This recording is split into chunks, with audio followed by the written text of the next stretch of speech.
Ei, hola, com va? Espero que us vagi bé a tots. Jo aquí aquesta setmana he estat practicant cosetes de teoria del color, com vaig estar dient, i aquesta setmana toca parlar dels colors complementaris, que és un dels conceptes que cal saber fer servir més importants a l'hora del color, perquè en molts llocs es fa servir. Els colors complementaris són aquells colors que dintre del cercle cromàtic estan disposats oposadament. És a dir, que el blau és complementari del taronja perquè estan oposats, com estareu veient per aquí.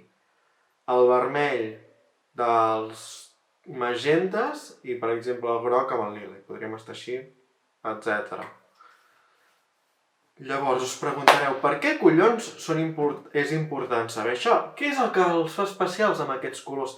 Per què els hem de fer servir o hem de saber això? Doncs perquè quan en una peça, tant en un dibuix com en un cartell, com en el que sigui, ajuntem aquests dos colors, el dibuix o la peça ressalta molt més.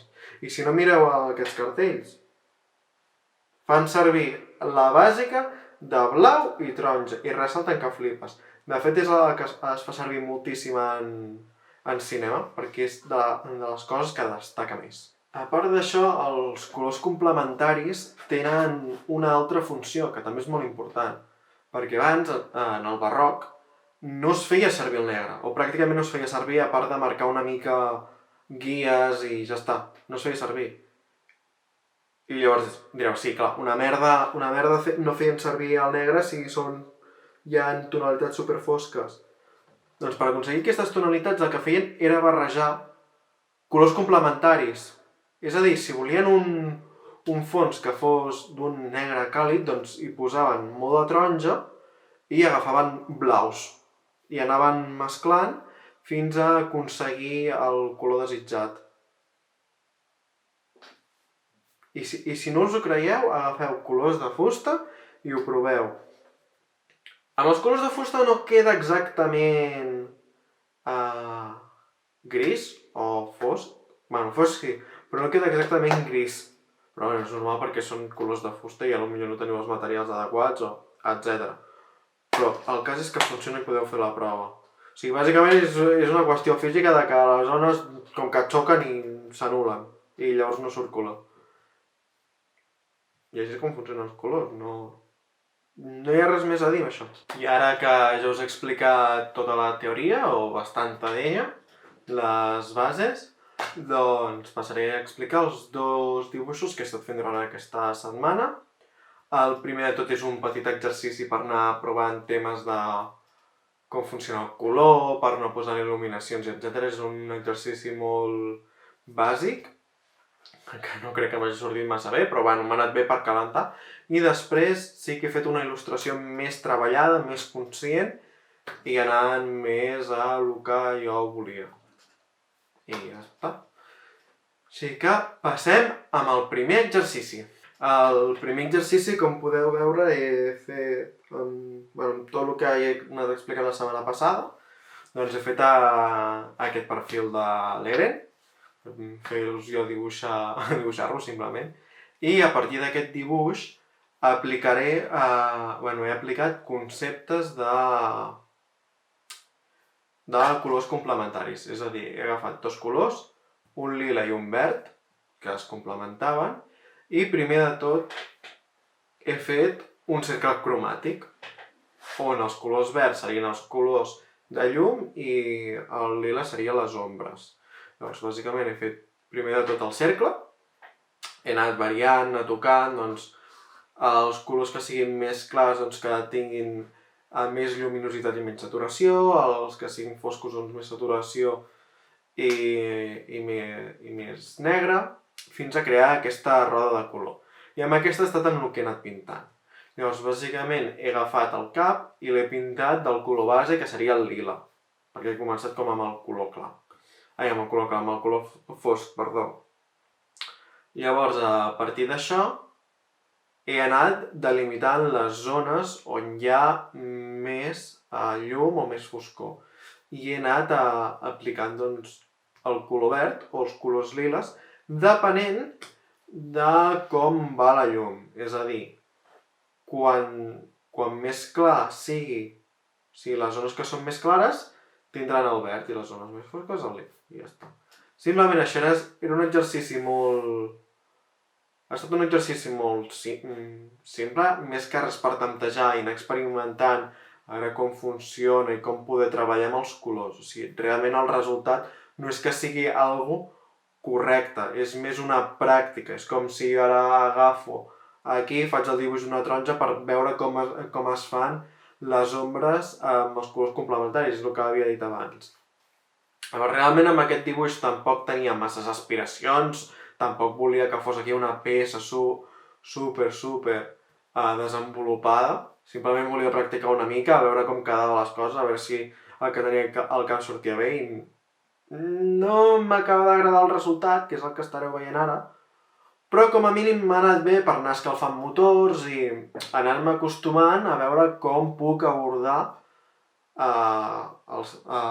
quan vulgui posar color en un projecte.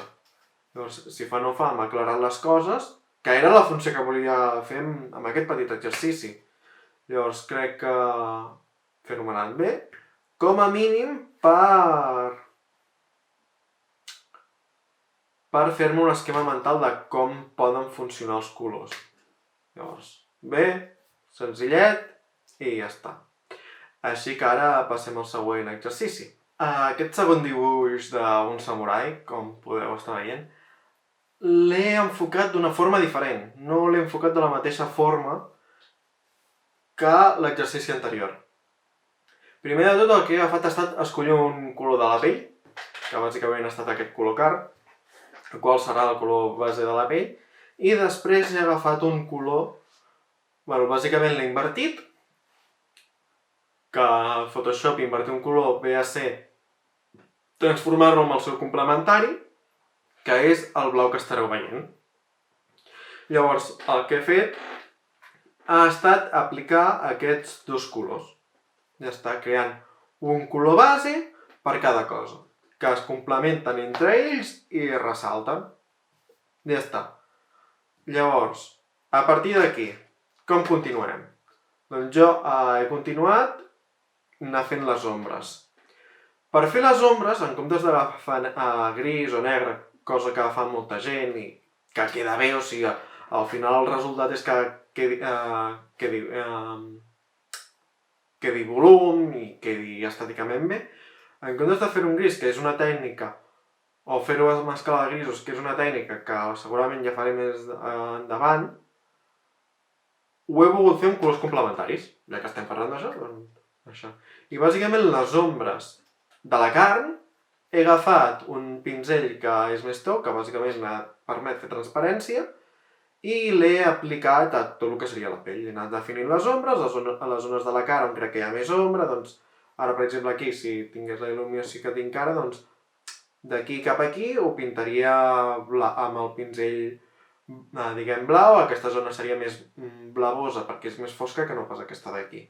I ja està, he anat aplicant això a les parts que serien de la pell. I després amb la roba he fet exactament el mateix. L'únic que amb el color carn. La petita diferència, que amb els colors que són més foscos o que tenen més negre dintre de l'RGB, o quan estàs fent digital i els hi apliques un color més clar, no et fa l'efecte de l'ombra. Per coses de la vida, perquè no sé, funciona així. No funciona exactament com en el món físic, que si tu agafes, és igual el que agafis, si el taronja o el blau i els ajuntes, l'ordre és indiferent perquè quedarà un resultat molt similar, o sigui, no hi ha problema.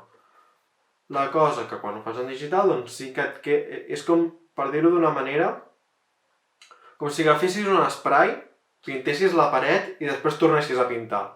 O sigui, no se t'ajunta, no se't mescla. A no ser que sigui el fosc amb el clar. Llavors, què he fet? Bàsicament hi ha una opció que és multiplicar, que et permet transparència i per això hi ha zones que són més fosques. I bàsicament ha estat això el tema dels colors complementaris. I a partir d'aquí, per posar-hi una mica més de vida, he agafat les zones que hi ha més llum i he aplicat blanc, i ja està. I això seria tot el que he fet. He agafat la base del color complementari, de colors complementaris quan els ajuntes creen ombres, o sigui, quan els barreges creen ombres i quan els ajuntes ressalten. He aplicat aquestes dues coses. I aquí està la peça final. I ja està, no he fet res més. I bueno, si alguna cosa... He posat el que seria el brillo del cabell i poca cosa més, o sigui, tampoc... Però bé, ha quedat força bé, la veritat, estic bastant content. De fet, molt content. Crec que és el primer cop en uns quants mesos que faig un dibuix en color i estic content, o sigui, guai. I bueno, i ja estarien tots els exercicis. No quedaria massa cosa més. Així que fins aquí el vídeo. Si em voleu donar més suport, podeu seguir a Instagram, on penjo dibuixos, tot i que el tinc una mica mort i l'haig de ressuscitar, que serà en plan a saco. Twitter, on dic tonteries, i TikTok, on també ara mateix el torno a tenir mig mort. I bueno, ja sabeu, aquí s'acaba el vídeo i podeu donar like, compartir, comentar si teniu algun dubte i sobretot subscriviu-vos. Vinga, ens veiem!